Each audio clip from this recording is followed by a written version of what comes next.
Hello everyone. Today we are going to talk about introduction to user experience, and for short we call that the UX, and the UX lifecycle.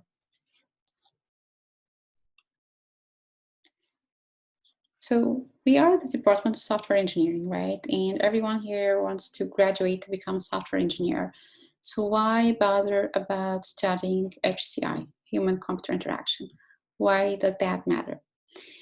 Now, I'm going to give you an example of real life situations, something that happened, and it can give you a glance like why it does matter to understand HCI.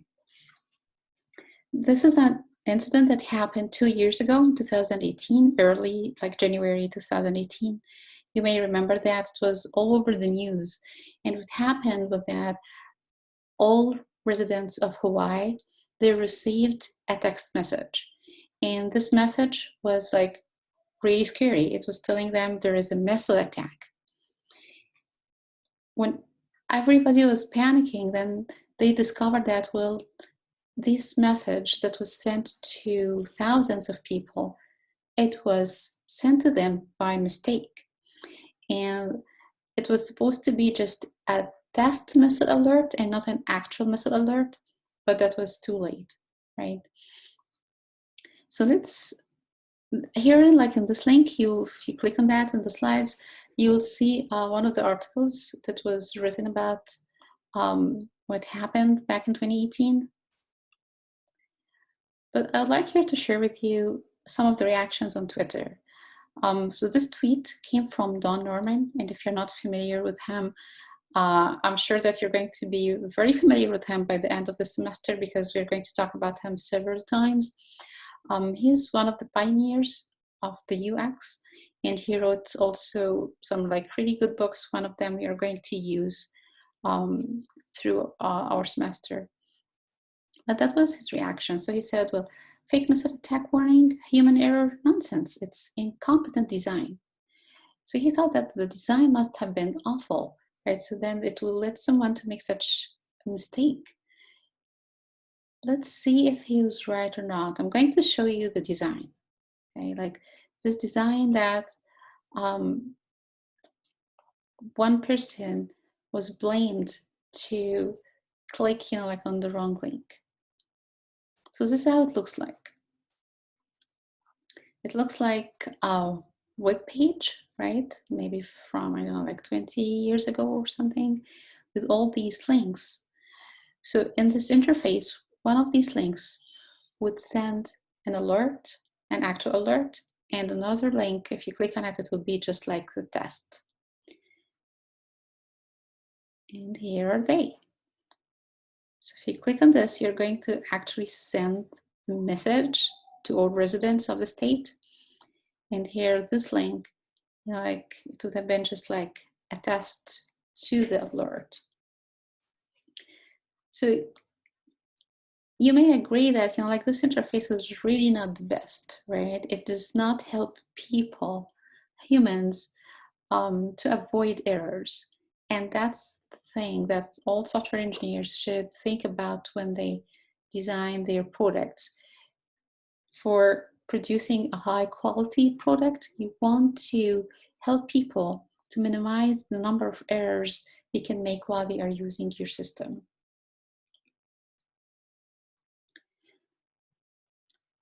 Here's another statement. It says nearly half of entire software development effort relates to the user interface. And it's not actually just the user interface, but it's again about the whole interaction. So think about features that it may not be part of the functionality of the system, but it helps the users a lot. And actually would require a lot also of programming and development effort. So something like, undo, right? Undo and redo. Well, I bet you use this a lot, right? Like whenever you use software that has undo and redo, you probably use this feature a lot. And it requires a lot of development effort. And it's not just part of the UI, right? It's part of the experience itself you give to your user. You give them a tool to help them minimize the errors they will make while they are interacting with your system.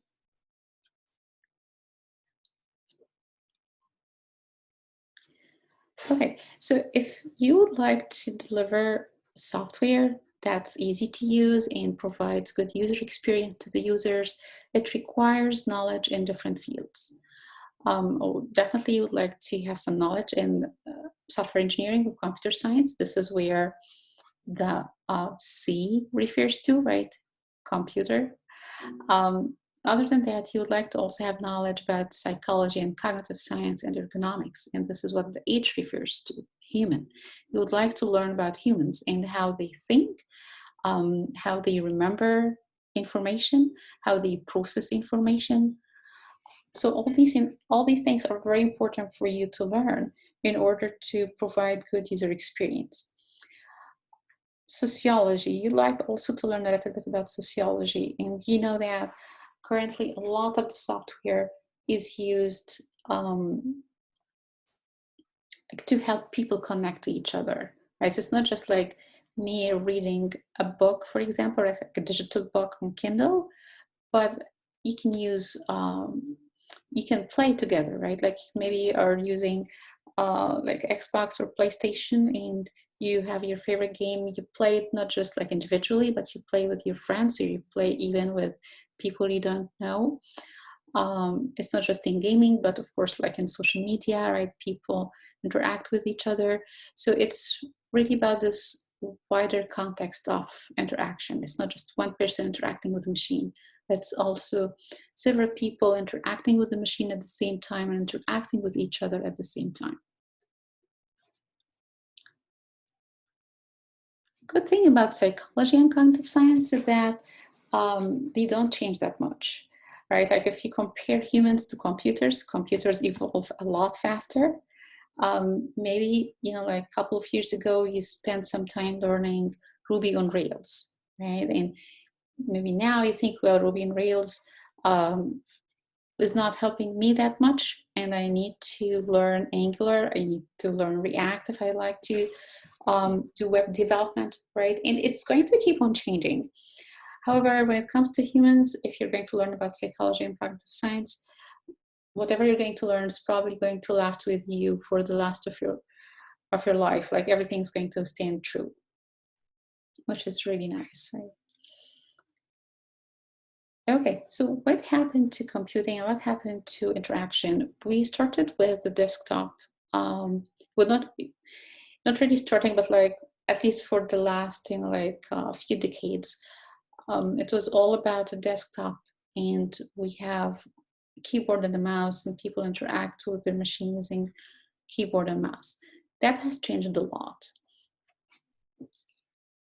So now you'd see people interacting with computers while they are in their cars, maybe, right? Like you have your dashboard, you have a GPS, and you're interacting with them while you're driving. Um, you have your television, you may be interacting with your television if you have a smart TV. You have also things like VR and AR, you have Oculus Rift, you have maybe Google Glass. So the interaction is not limited now to just the mouse and the keyboard, right? And that also implies that it's not enough to focus on usability. It's not like just this minimal input output interaction.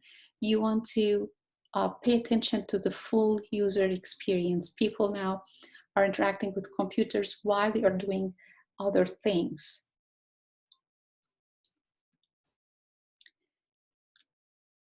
And just like to give you an example of how that advanced through the years, this is um, command language input, right? You see here trying to zoom in a picture using commands. So in order to do this as a user, you would like to remember the command. You have to type it with the very same syntax. Spelling has to be accurate. You need also to know the name of your file. Right? Everything has to be very accurate.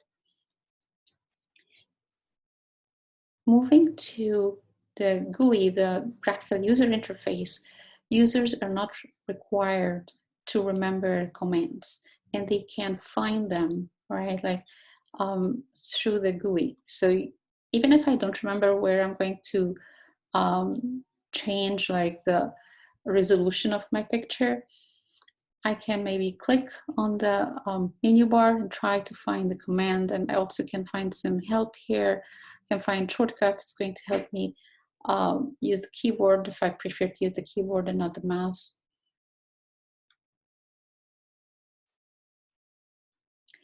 And here's also another progression. So you see, well, there are icons and you can just interact with these icons. You don't have to even find the icon in the, or the command in the menu. And now, you know, like you have touch screens. The big thing about touch screens, and the reason why people love it, you don't have to use a mouse, and they just use their fingers, and we use our fingers all the time, right, with to manipulate tools. So why bother about using a mouse? With a mouse, you have to coordinate your movements and your eyes on the screen and try to control the mouse, like the cursor on the screen, using the mouse in your hand. It's a lot of processing. It's a lot easier for people to just have this direct manipulation with the screen and using their fingers as their tool. It's our favorite tool. Okay, to sum up what we were saying, I'd like you to always remember this. UX has three main components. This is our usability, usefulness, and emotional impact. I'm going to refer to the components of UX several times, like really a lot, through the rest of the semester. So please try to, you know, like remember the slide really well. The UX has three main components. These are usability, usefulness, and emotional impact.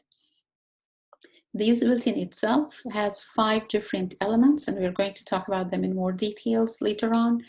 But these are like how easy it is to learn the software or the system at the first time the user is going to encounter the system.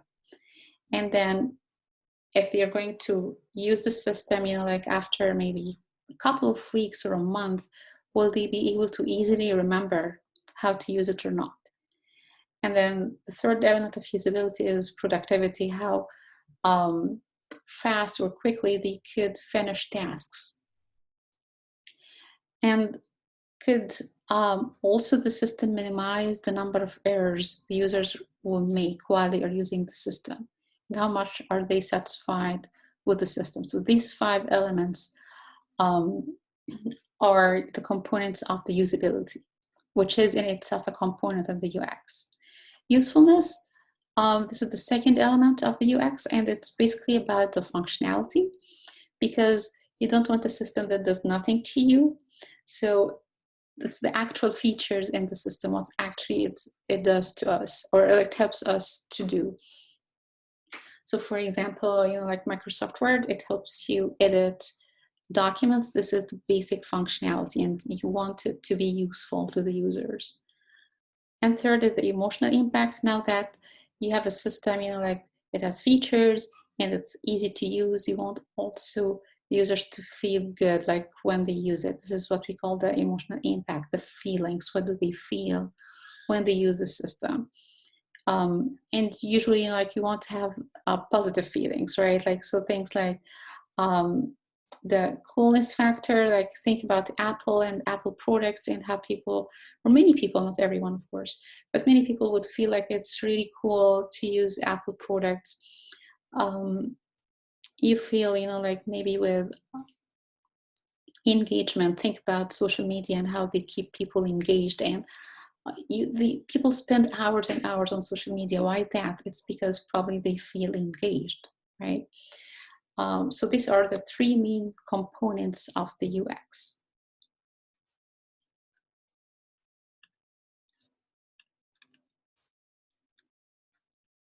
Now we're going to talk about the UX lifecycle. So starting from here, we are done with the introduction to the user experience, and then we are going to talk about the lifecycle of the UX. Just like anything else, we need a framework to encompass all the different activities that can go with creating the UX.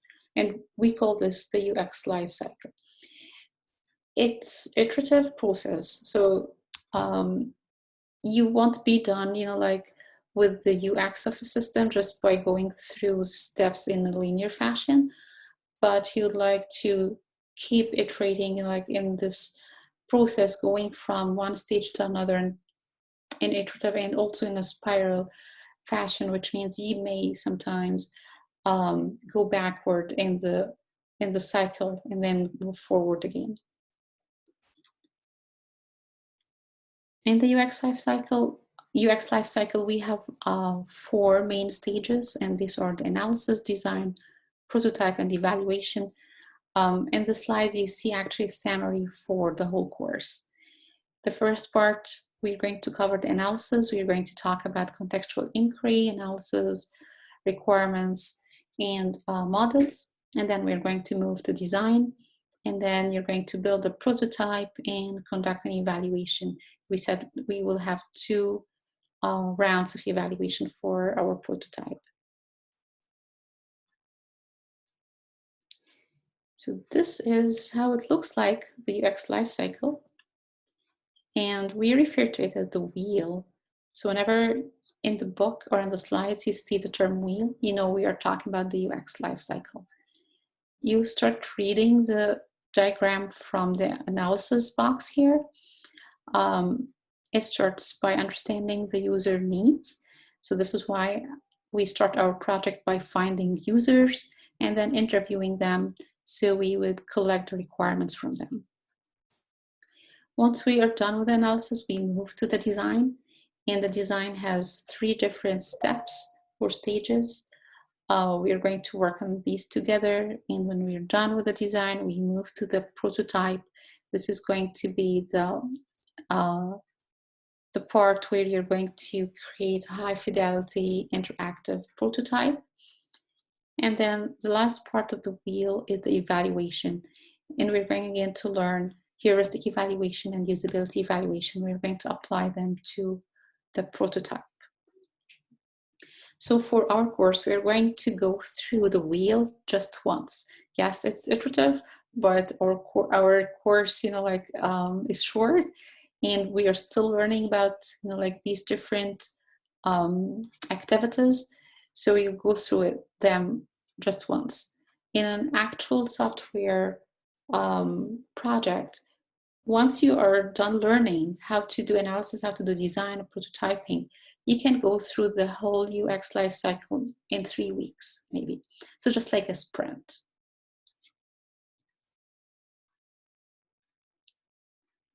Okay, navigating the wheel. So here we are asking yourself an important question. How would we know that we are done with analysis and it's time to move to design? How we may know that the design is not that good, we need to go back maybe to the analysis, right? And then move forward to the design and so on. What exactly are the criteria we need to think about to determine that we are done with one phase and we are ready to move to the next? Well, that depends on 2 main criteria. The first one is the interaction complexity, and the second is the work domain complexity. Both of them can go from low to high. Okay, so you see here on the x-axis, the work domain complexity, it could be low and it could be high. Same thing on the y-axis, we have here the interaction complexity, which can go from low and high to high. Let's take here an example website for buying flowers. So with respect to work domain complexity, this is really low, right? Like just a website where maybe you would have pictures for different kinds of flowers and the price tags for every kind of the flower, right? And then for interaction complexity as a user, the way they interact with this website, they will browse through the different flowers and maybe then they will pick what they want, add it to their shopping cart. They are done, they're ready for checking out, enter the details of their shipping address, their payment method, right? And they are done. So looking at the interaction complexity and the work domain complexity, you have here an example of the website, like selling flowers, and it's really low. Let's take another example, something like Photoshop. So Photoshop, when it comes to interaction complexity, it's really high. If you ever try to work with Photoshop, you'll see they have a lot of features, right? A lot of functionality, and they have tons of, like icons and different ways of using the mouse or the keyboard and shortcuts in order to do different things and interact with all the layers, the colors and the filters, so many things there. So when it comes to interaction, it's really high. Let's take an example for like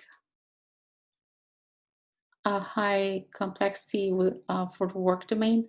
So something like air traffic control, for example, right? Like it's complex for both interaction and also work domain. Why it's high complexity for work domain? Because there are so many things to learn about the system itself. There are tons of requirements you'll need to understand in order to build a system. Weapon system, again, like requirements are going to be like very detailed. You have to review the requirements a lot and make sure that everything's safe, right? So for work domain complexity, it's very high. Same thing for interaction complexity. You don't want the users to make any kind of mistakes when they deal with such complex systems.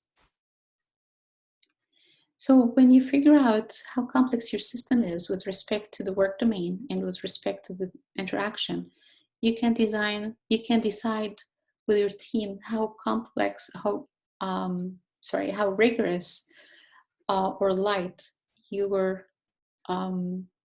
process is going to be. So if the system is simple at both, like the domain and interaction, you can have less rigorous process, and then you can have most of your time dedicated to the UX element, which is the emotional impact, right? You may not spend a lot on the requirements because the domain environment is simple. You don't have to spend a lot of time maybe on the design because, again, the interaction is simple. Then you will have enough resources to focus on the emotional impact. However, the other extreme here, if the domain environment is complex and also the interaction is complex, you would like to have the most rigorous process. You have to spend enough amount of time on the requirements, make sure that they are detailed and complete. The design, you have to also spend enough amount of time on design, making sure that it's easy to learn by the users, that they don't make a lot of errors, human errors, when they interact with the system. And also you would like to have good emotional impact. You want to make sure the users feel safe, right, and confident when they are using the system. Okay, you will be building the system, so it's going to be a big team, really. There are so many different people who will be involved with a system where, like the UX is a big part of it. For our course, you will be wearing the hats of these people. It starts with the user researcher. This is the first thing you'll be doing. The user researcher is a person who's going to meet with users and interview them and observe them, and then collect the requirements and analyze the requirements. The user researcher usually interacts with the subject matter expert. In this case, they will be, like for our project, it's going to be the professors or the students. So hopefully you have maybe a sibling where you could interview he or she could be one of your subject matter experts, and you interview them in order to learn about the user needs. And then you'll have the interaction designer. This is the person who's going to think about the different ways to facilitate the communication between the user and the system, and figuring out which features should be introduced first, and how users can complete their tasks while they are interacting in a plausible way with the system. For the prototype, you will have maybe a team member who's going to be the interactive prototype programmer. This is going to be you as well. You're going to implement a prototype that's high fidelity and interactive. And then when we do the evaluation, you would wear the hat of the usability analyst. In a big company, a big team, there will be a specific role for usability analyst. This is the person who will be responsible for evaluating the system with respect to its usability. Okay, how does the UX process usually fit into software engineering process? In this diagram here, you can see, well, as we said, it's going to be iterative process. It's going to be part of the requirements and the design phase of software process. You want to finish this before, of course, you start building the back end, right? So you're going to collect requirements. You're going to start working the design. You do rapid prototyping, evaluate the prototype. You may decide that you're done, right? And then you start the UI software design, or you may find that, well, you need to, again, collect more requirements, right? And then loop. So usually you would have part of your sprint dedicated to the UX. You will have some user stories that are dedicated to the UX. And this is how you could combine the UX process with the software process. So this is our last slide, and this is the conclusion of the UX lifecycle. In this video, we talked about the UX, why it's important to learn about the UX, and what are the different components of the UX. We talked about usability, usefulness, and emotional impact, and the process and its life cycle. Okay, I'll see you in the next video.